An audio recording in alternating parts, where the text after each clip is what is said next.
Welcome to Dialogue Corner, episode number 10 of Dialogue Corner. We need to celebrate that, which it's an achievement to ourselves as well.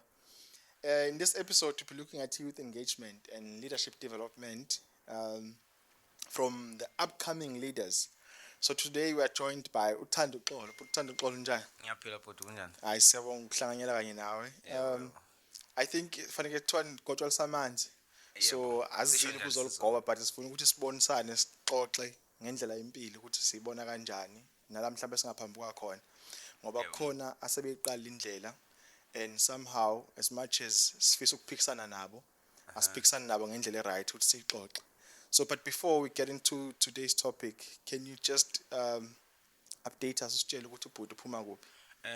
Sanibona igama lami nguThanduxolo Dlamini.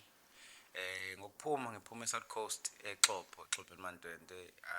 Kunesigodi esincane nje lapha kuthiwa iHlokozi. I was born there ngo-2003, 28 August, which 20 August was izolo. 2000. Yeah, I'm 2000 and I'm 21 years old, which is a good thing and a good example. ukuthi youth is indeed engaging. Yeah. So I was born khona eHlokozi. Ngafunda eNkatha Primary School, from Nkatha Primary School, which is eyagcinisha igama to iyaziwa ngokuthi iPhembukhanya now, to iBhanoyi High School, from there to la Unizulu. Yes. Guys, do not mind me ngoba ngifaka ijacket. Kuyabanda namhlanje. I know this episode will be released maybe in somewhere in summer because it was spring manje. But kuyabanda, so that's why ngifaka ijacket. So do not mind me. So ukhulele nobani ekhaya? Ukhule ekhaya ngikhule kakhulu nokhulu nomkhulu. Because umama had to go to eThekwini ufuna umsebenzi. Mana ukhule nokhulu nomkhulu. Yes. Umehluko yini lapha? Ukhulu. Oh ugogo. Ugogo ayiphela lesadla ngapha kuthiwa ugogo. Oh yeah, indawo ayifani. Le isizwe lesithanda ukuthi singafani ngale umuntu ozala uma wakho ukhulu. Bese kuthi umkhulu lozala baba. Umkhulu like lowesilisa. Lowesilisa. Oh okay. Sorry brother qhubeka. So ngikhule nabo then uma had to go ayosebenza at an early age because wangithola at an early age. So yena kwakumele ahambe ke ayosebenza then ngasala ke nokhulu nomkhulu. Yibo abantu abangikhulisile labo. Do you have siblings? No, I'm the only one kumama. You're the only child kumama? Yes, but kubaba I think it's only boys. I think it's about 4. Kubaba. And by the way, ubaba angikhohlwe ukusho ubaba is a Xhosa man. My mother is a Zulu man, but ubaba. My mother is a Zulu woman, sorry. Then ubaba is a Xhosa man. So kuphi emaXhoseni kuye eBizana. Imapha ama cultures olandelayo between kababa namama. Ekamama because ngizalelwe ekhaya. Lawe isiZulu. Isizulu sithi ingane ezalelwe ekhaya yakomalume. Oh yes, sisho njalo qinisile. Asitoli kwake. Ucina ukumbona baba? Baba ngicina ukumbona qala unyaka. Lona sikwana? Yes, lo sikuwona. Oh, wa ngcono. No, I'll explain in detail maybe later ukuthi why ngisho kanje. I'm asking about ubaba ukuthi kuphi. Yeah, so I understand that you're in politics. Why? I just saw the need to be involved and to be the voice of those who are voiceless. Yeah.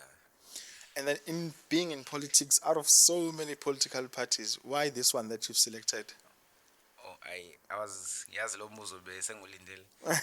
Bengulindele lo mbuzo because kuba nje naloko ukuthi why did you choose this certain organization? Lombala lo because I won't lie, it is a huge burden and igcine sikubuyisa nabantu lokhale ngufakayo. But mina ekuchuzeni kwami I wanted to end this segregation noma lokukhetha lokukhona ukuthi there's a certain party or a certain organization for certain people ababukeka ngalendlela ethize.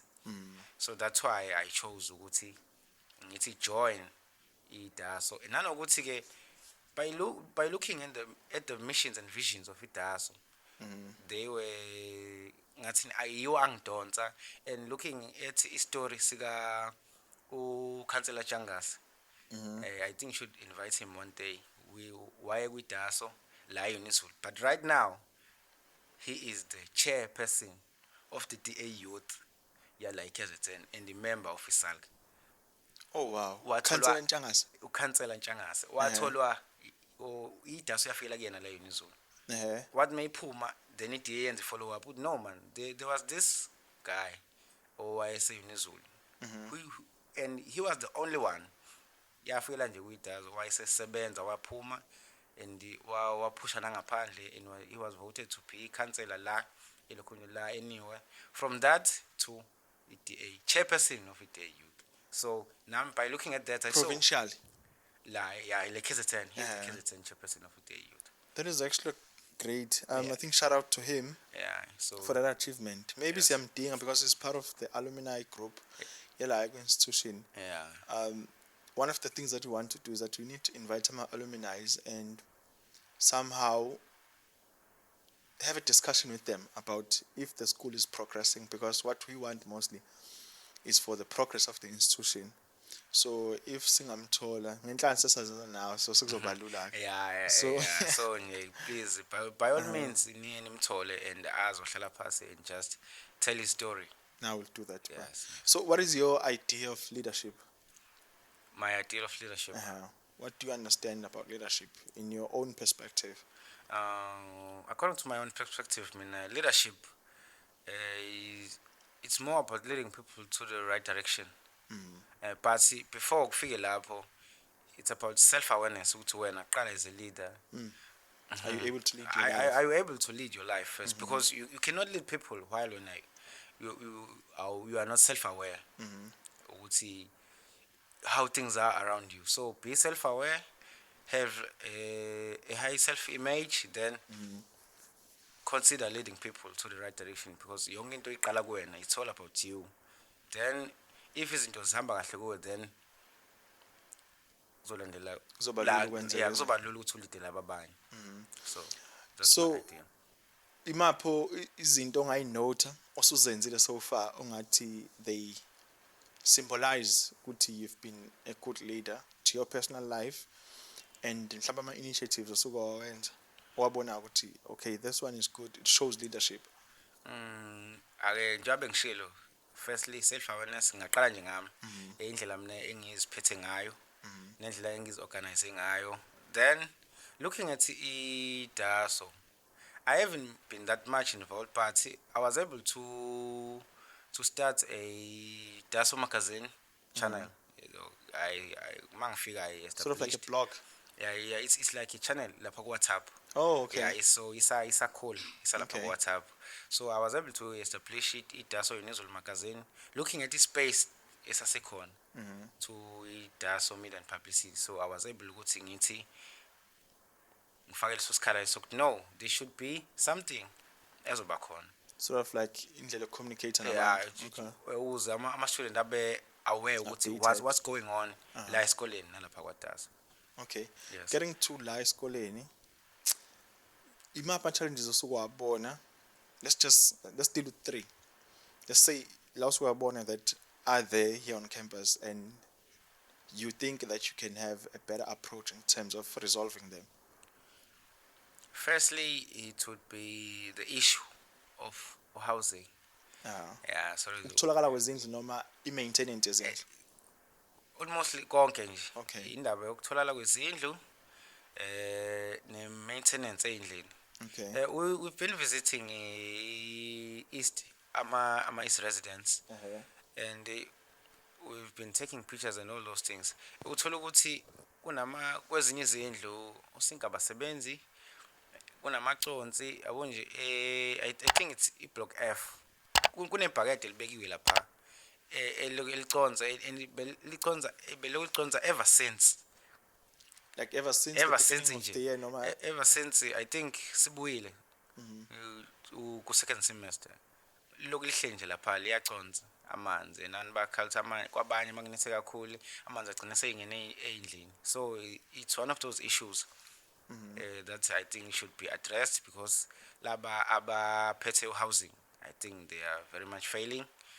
Sorry to say that, but they are failing students, because akwazi ukuthi issue ngahlala isikhathi singaka whereas kunabantu ababeki ukuthi they should be dealing with those problems.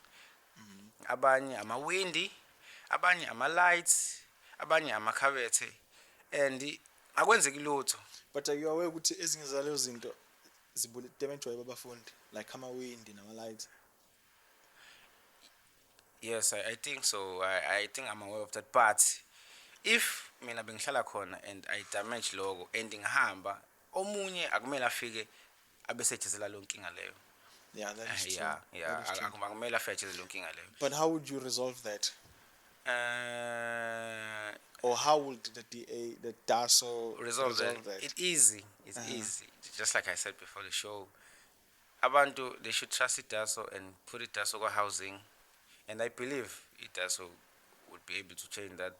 Ngokuthi communicate better with the students, singing ama office, our housing, because I believe, I do not know, but I believe that there is a budget ebakhona yokuthi kulungiswe ama-res.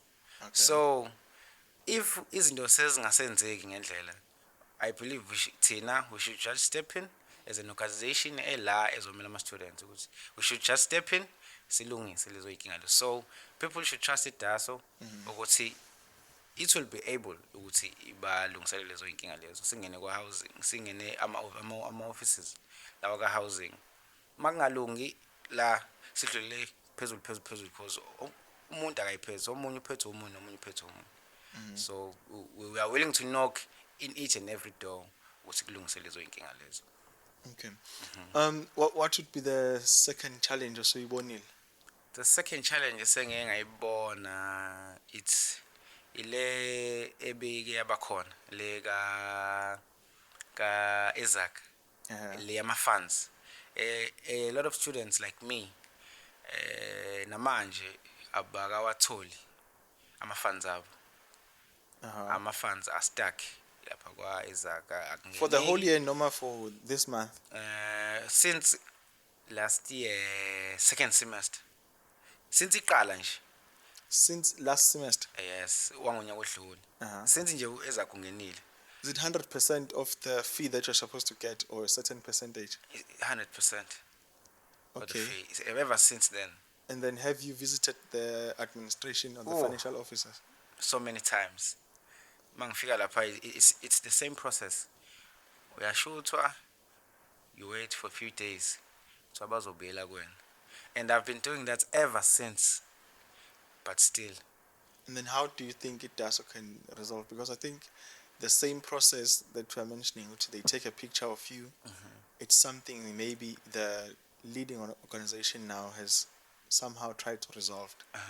But what is it that you guys think that you'll do differently? Oh, ngaloko ke ake ngisho nje ngiphumela ubala. I don't think lama companies like Isaac should be brought back because eksebenzeni kwabo looking at their isikhala bebesinikiwe and izinto ababezenza abasebenzanga kahle. Just to point it out, they didn't do their job very well. Abasebenzanga kahle. If you ubheka ama universities, ama students are complaining about this company. So our best indlela ebesingangena ngayo thina ukuthi nje abangabuyiswa and just let le ndlela le system liyakudala uqhubeke yona because ufundi ngicela nje ukuncoma ufundi has been doing a great job la esikoleni ekhokhela ama students. So ufundi siyabonga kakhulu. So mina okwami nje ukuthi nje ufundi awuqhubeka. Maybe we need to give a shout out to FUNDI because I've shout never out to heard FUNDI. anyone complaining about it as well. No. But as soon as Ezakho uqalile, problems everywhere.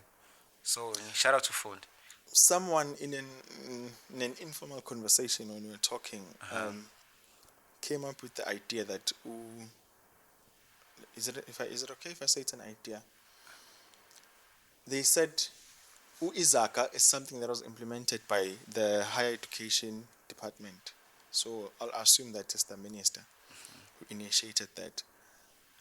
So I don't think it's a crisis of this institution Pela. I think it's the crisis for all institutions. I don't know if I should say KZN only or all institutions in South Africa. Yeah. Maybe a better approach would be to approach the higher education to say this is not working. Find other alternatives. Maybe just use FUNDI, all of us. We're not campaigning for FUNDI, by the way. We're not getting anything from FUNDI. Yeah. So in terms of economic development, what would you recognize as something engasiza abantu? In terms of Economic development, as in the whole South Africa. Yeah, but let's start at the smaller scope. Let's say a South Coast. South Coast. For economic development, I think there should be, I want to say programs or what they call it, tenders that should be given to abantu.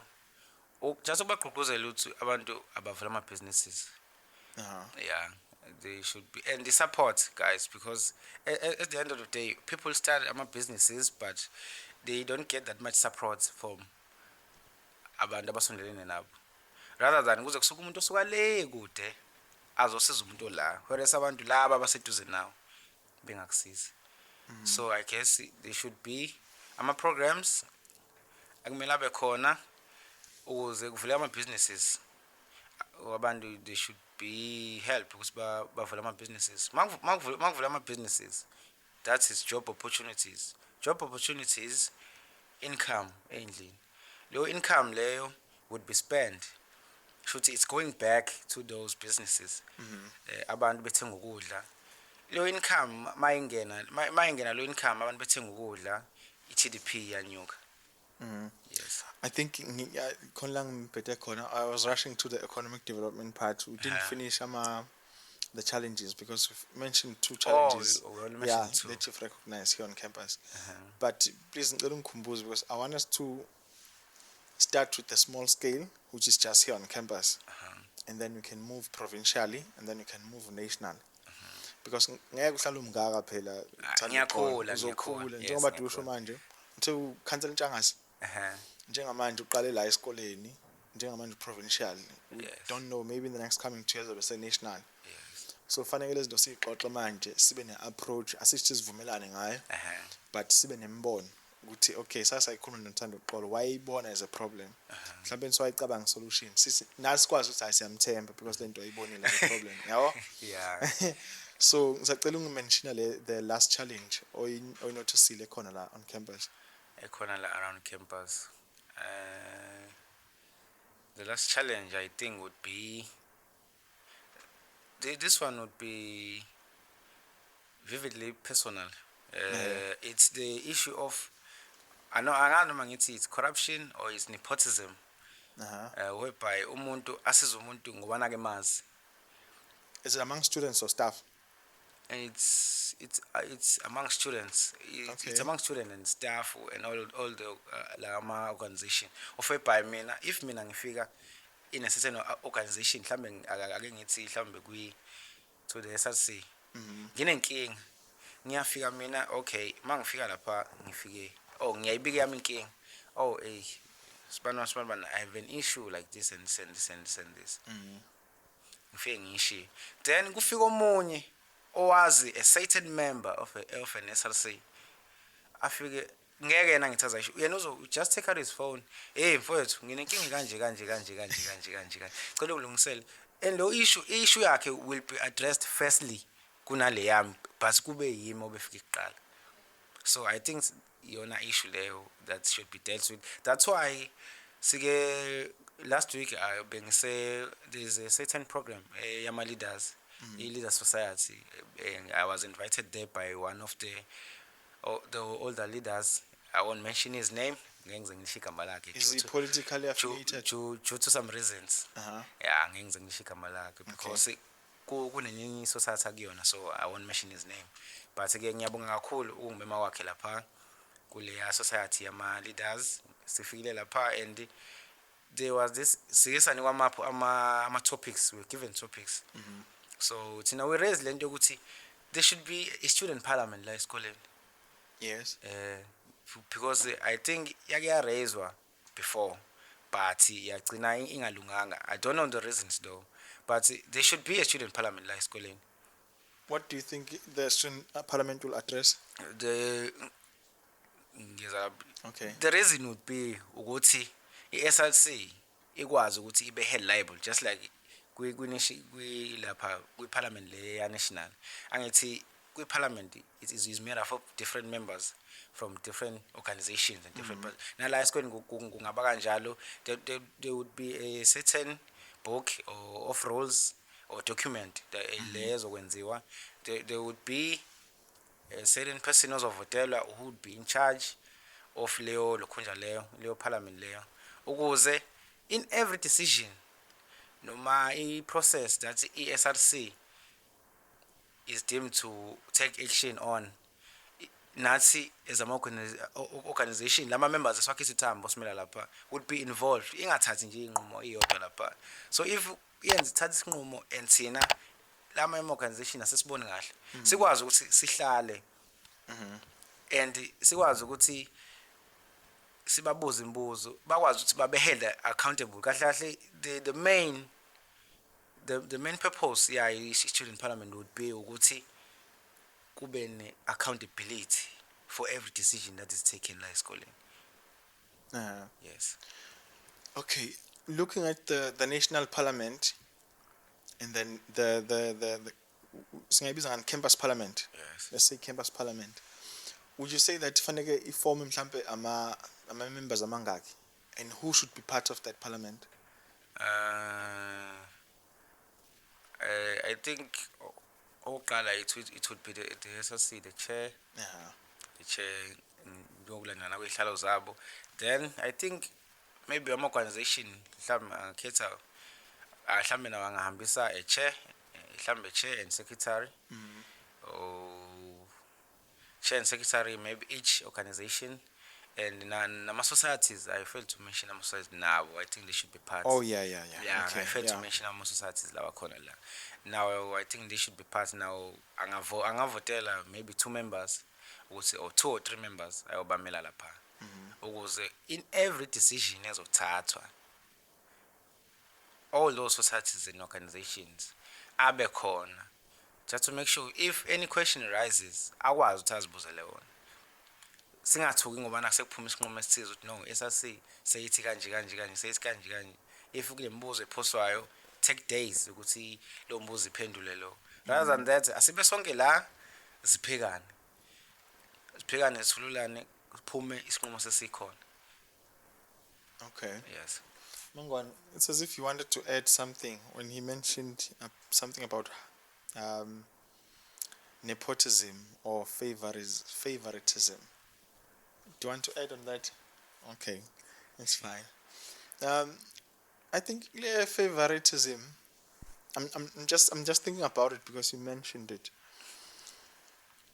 I don't think it's something that will end anytime soon. I don't mean to be pessimistic, but angithi the moment. For instance, I'm going to make an example, which is not going to be nice to you. Okay. So if, for instance, the national perspective, I am umdabu wengabat. I have $1 million, $1 million rands, and then I take that money. So umdabu in this case is Oppenheimer, funding the DA. So the moment I fund you, nina ni disguise as a donation. So ngoba ngithi lezi zinto iqala sibancane sikhule nazo. So masila esikoleni, I do you a favor now. I'll get you abantu abawu-50 guaranteed bazohamba bayokuvotela. Because uzosithengela utshwala, for instance, usiphuzise. Yabo? Yes. So sihlangane kusiphuzise, and then enkathi sesikwenzelile le favor ukuthi sesikuvotelile, now you are in power. So Oppenheimer has given the DA izinto zoconductor the campaigning for you to campaign. I've given you resources to campaign. I've given you $1 million for you to host stadiums and have KFC uzobanikeza abantu. Yes. So when I need something, I'm the first person in line. When njengomuntu enginikeza imali, ungamthatha lo muntu wazi akunikeza imali olekugcineni? I think I can. Mind you, I'm not trying to dodge the question. Because ngiyabona, you think I think I can. But logo, I think it would depend on the issue. Akuyo. Mina, I think akukho right ukuthi wenzele umuntu ifavor just because yena ukwenzele something ebese weqa umuntu qala oqala ubheke kuqala ukuthi inkinga yokuqala uningakanani, then you should consider ke then ukuthi no ake ngenze example, ake mhlambe kufika umuntu mhlawumbe ikhala ngendlu uthi mhlambe iresa anginayo, I need a house, bengilala eLekhunje, ngihambe ngilala ebantwini for some days and some days iLekhunje, indlu anginayo, then wena bese ufika now wena uyafika mhlambe ufika nowakho, oh mfethu Dlamini nangu umshanami sisuka naye ekhaya, mhlambe uhlala eduze, sisuka naye le ekhaya, udinga indlu mfethu, njengoba wazike mina nawe sesaxoxa le eceleni, ngicela ukuthi ungisize yabo umfake, yabona. You have to take into consideration, no man, lo nangu ufike nawe, mina knowing you uhlala eduze, you funded me, surely you have imali, so nangu omunye lo, he or she kade lala ngaphandle izinsuku eziningi, so now I must consider ukuthi yona iphinkinga ekumele ngiyitheklishe kuqala, and for mina the right one would be ukuthi ngisize lo onenkinga enkulu, although when you've been doing me favors, but I think it's the bigger problem first. No, I understand. It's fine. So what do you think of coalitions and collaborations? Would you consider, because you spoke of parliament, and so let's say an opportunity arises for you guys to be in control of the campus parliament, would you consider going to collaboration with SASCO or SADESMO? Yes, I think so. Because at the end of the day, it does. Sorry for that. Sorry for that. It's fine. Yeah, sorry for that. But it's yes. It is our motherboard. Yes. So we've taken, and some of the is created under my values, ADA. Some of the values. But the only difference that this is a student organization. Organization, and we have some of our own missions and visions. Farm, plaza, kulso khona ingane bese ziyathathwa inyuso ziye phezulu. Ungasho kanjalo, but not exactly. Yes. Okay, qhubeka. Yeah, so njengoba ngishilo ukuthi yes, ama collaboration would work, just like ubona ku parliament. Le ndade ngisho ukuthi for accountability. So in order for us to grow, we would need different mindsets, and njengoba singama organizations sisehlukene, our thinking strategies or capabilities awalingani awafani. True. Yabona, and ama visions and ama missions awafani.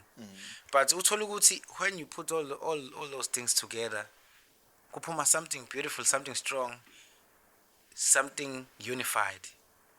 So yes, I think our collaborations would be good. And for example, the GNU, going to the broader scale, the GNU yenzekile, Government of National Unity, DA yahlangana nani, it was IFP nani ne NC. Yes, is that national, ain't it? Yeah, okay. It's national. Nala lokhunye kumhlathuze imayor yethu. Yes. It is iphuma kwi IFP, right? Yes. Then deputy mayor uBorder is from DA. So siyabona ukuthi so far these collaborations somehow some of them are working, so I believe nathi la Unizulu we wouldn't mind as it does ukuthi sithi collab with one of our organization. Yes. Do you think lente race would ever end? Like, do you think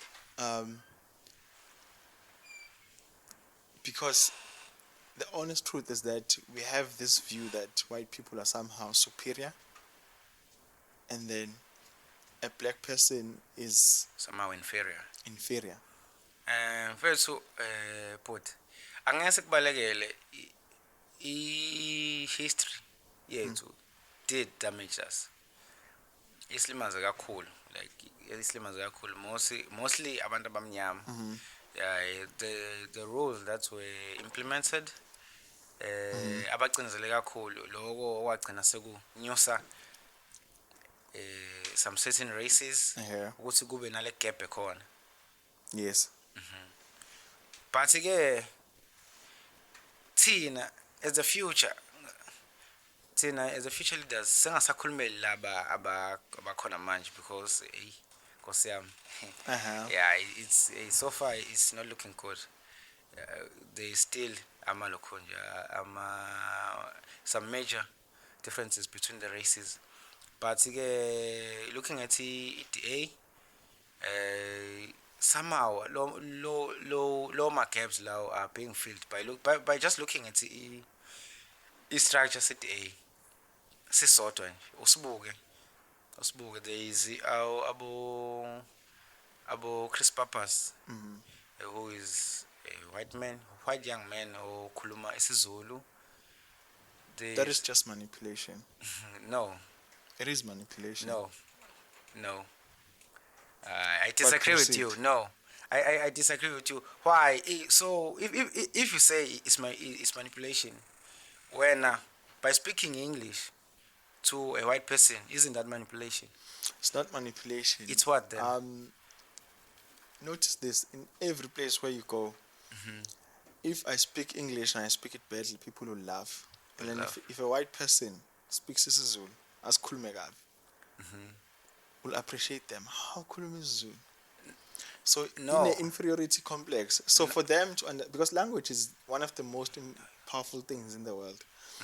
So for purpose, for him to understand, it's actually a good thing. Yes. But I see it as manipulation. For him to speak isiZulu, it makes him relatable to us black people, especially in KZN. Hence, also show izalukazi ziyamazi because he's speaking their own language. Exactly. So they're like, oh, this guy upapas, oh, siyamazi lo mlungu uyasebenza. So it's manipulation. It's not a bad thing, generally, but to me it's manipulation because I have a different thinking from what most people might think. Kodwa ke ngiyabonga ukuthi uqhamisile ukuthi to you, which yes, means it's yes, your own view. Yes, my own view. That's why I mentioned to me. Yeah. But moving on, if you were to become an SRC member today, what are the two things that you make as a priority? Firstly, it would be to involve students more on decision making. Yeah, by having the parliament. Yeah, by having the parliament, rather than just taking decisions behind doors. Because at the end of the day, lama organizations are corner, they wouldn't be here if our students are working in Unizulu. So we just need to take that into consideration. Sila sisebenzela ama students.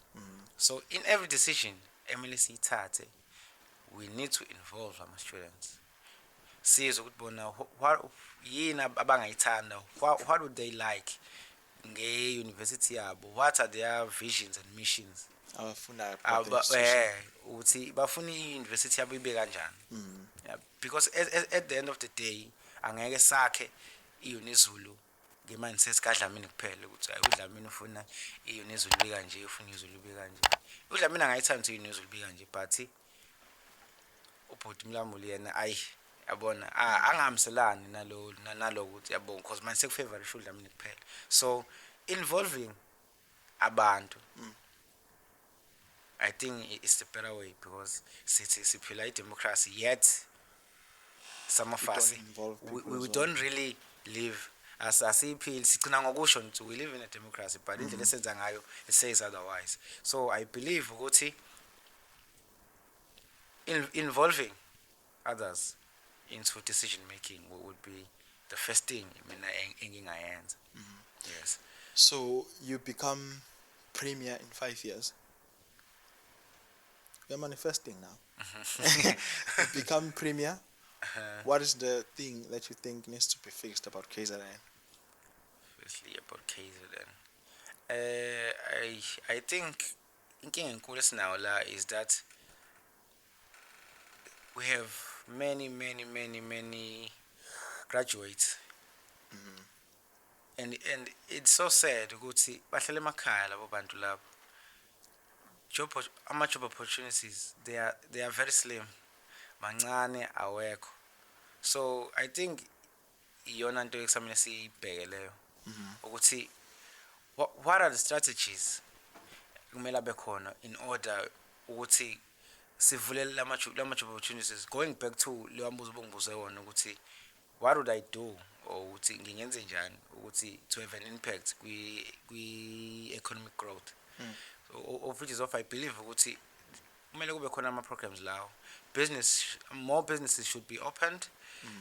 So labantu laba abanama degrees abahlele emakhaya bakwazi bathola imisebenzi basebenze, because lokho kuyalimaza.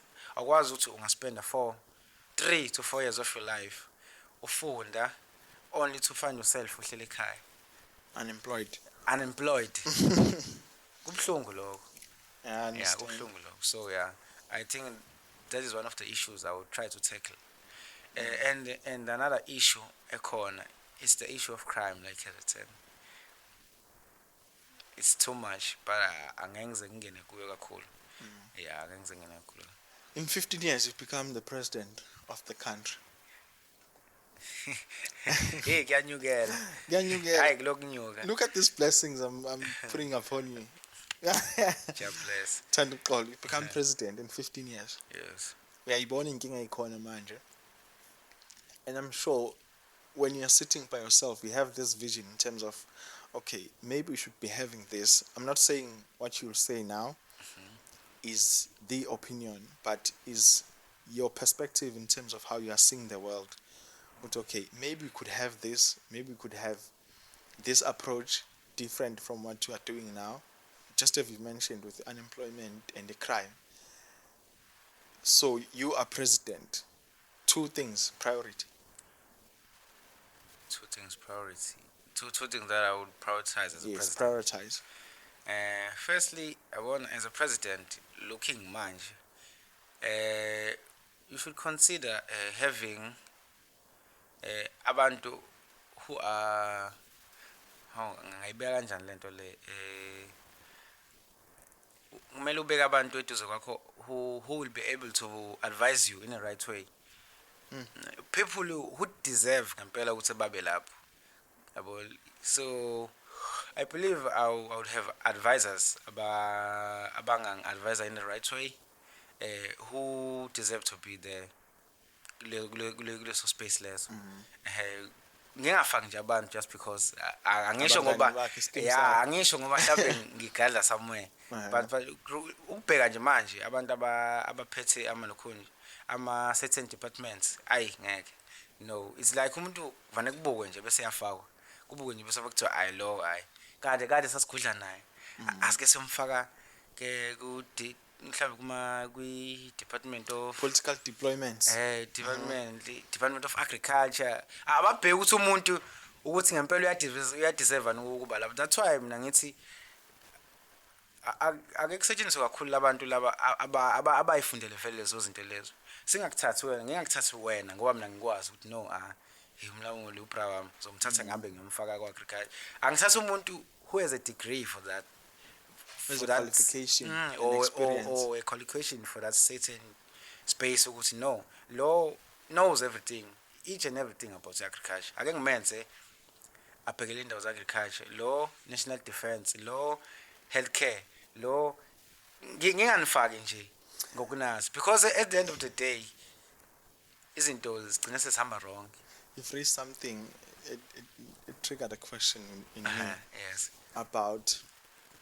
You said we should place a person if they have a degree. So my question is, if a person is able to do something, but they do not have the qualification, are they not supposed to take upon that challenge? Say someone is good with, let's say marketing. Let's say marketing. I'm very good with marketing. I'm able to create communications and establish relationships. So do I not qualify to become an international officer of the country? I represent the country. I go and create relations with other countries. But I don't have qualification, but I have a blueprint that is showing that I've done things, I've created relationships, stable relationships.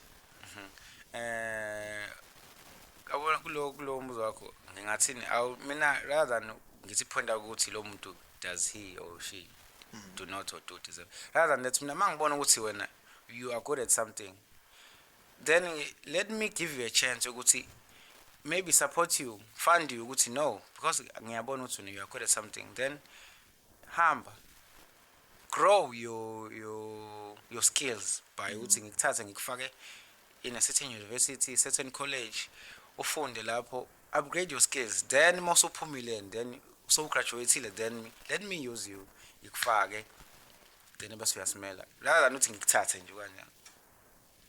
Ngingancama ukuthi ngikuthathe, upgrade your skills, utholele iphepha leli, then ke let me use you. You are raising more questions. Are you saying umuntu ongenalo iphepha, are they not able to do things? No, I'm not saying they are not able to do things. Okay. But I'm saying ukuthi if they are able to do things, then let them be given a chance ukuthi bangene, bafunde and upgrade their skills. Okay. Yes.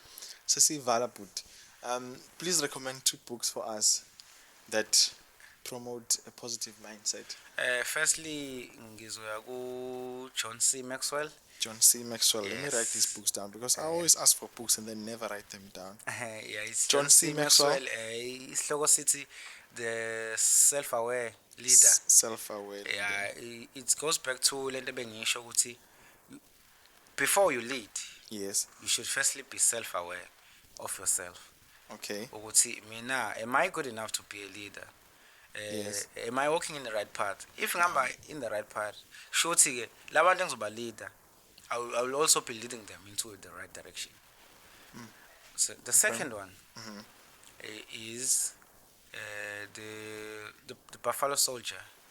Buffalo Soldier. What does it mean to be free? Because ahlukene kaningi ama Buffalo Soldiers. Oh, what does it mean to be free? Yeah. Enya futhi ngibhanqa nale ama Buffalo Soldier is the South African 32 Balliot. South African?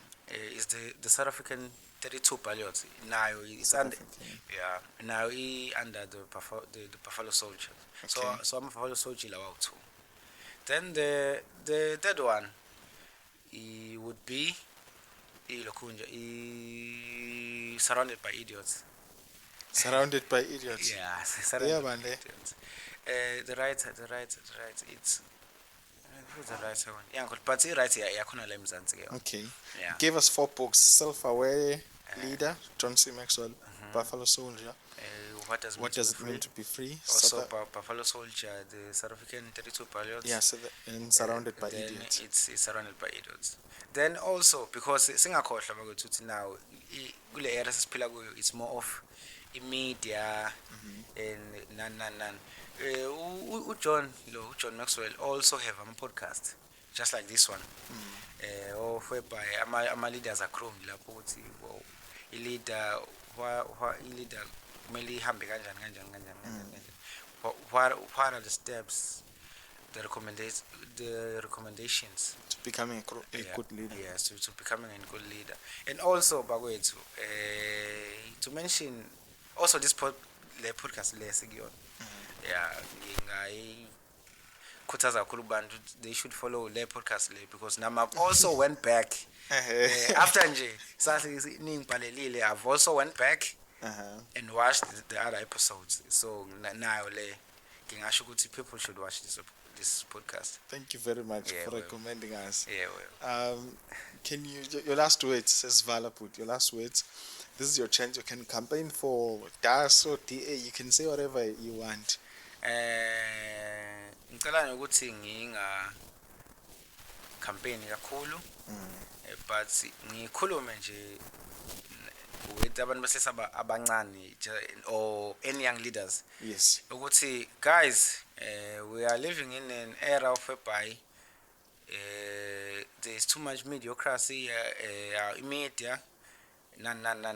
Let us use that in the right way. Sifunde rather than going to TikTok. Was more in TikTok ubuka ini. Ubuka a certain podcast, ubuka ufunda a certain book ezokwakha. Thank you. Rather than wasting your time uvuka nje kuseni. I remember I attended I think it was a certain program of a by last hlangana khona oqala of you mentioned ukuthi una mavuka ekuseni. Oh yes. You do listen to ama audiobooks. Yes. Mavuka ekuseni. That logo that is another way of using technology manje. Yes. I'm trying to ukhulisa better yourself. Your mindset rather than ukuvuka ekuseni uthinta ifoni yakho WhatsApp wami. Hey, ubani wenza ukuthi uTikTok. Logo, just use those things because sokulula manje ukuthi senze izinto rather than going to amabhuku, because some of us we think amabhuku it's old style, old fashioned. Okay, it's fine kunjalo, but naye kimide ikhona, naye technology ilula. We have AIs manje, anything oyiseshayo uyakhona ukunikeza answer. Uyakwazi isheshe uyithole. Let us use that in the right way, and let us grow this country, guys, because at the end of the day we are the future of this country. Laba bakhona ama-terms abazophela bazohamba, sizosala thina sizokwenzani, because manje as you can see nje manje we are so much drugged or addicted to media ngendlela ethusayo, ngendlela nje ethusayo. So but mina engingak-advise ukuthi let us use the media in the right way. Yes. Yo, thank you very much, Bodi. It's good to see umuntu osamncane osakhuluma kanjena. I'm actually happy to hear you that you've been following our page as well. I mean, I'll say don't stop what you've been doing. Thank you so much. In an offline conversation before we started the shoot, he said something that I find very difficult, of not having any partner or not having any sexual intercourse. I think it's one of the weakness that men have in these days. Yeah, I think if we can all just tune in and be able to avoid those things and try and focus on things that will better the way that we think, and then in terms of being self-sufficient kakhulu, because ezinto esingayinaki, especially amantombazane. So I'll mention it because nama programs esengihamba kakhulu manje awabafani, and the only thing uyithola ukuthi even the biggest males abekhona, the millionaires, their downfall was by women. Yeah, so lento you mentioned it to me, and then I took it as a joke. I've been thinking about it, but it's very important. Siyabonga kakhulu for your time and making us a priority. Thank you very much for tuning in. See you in the next one. Ciao.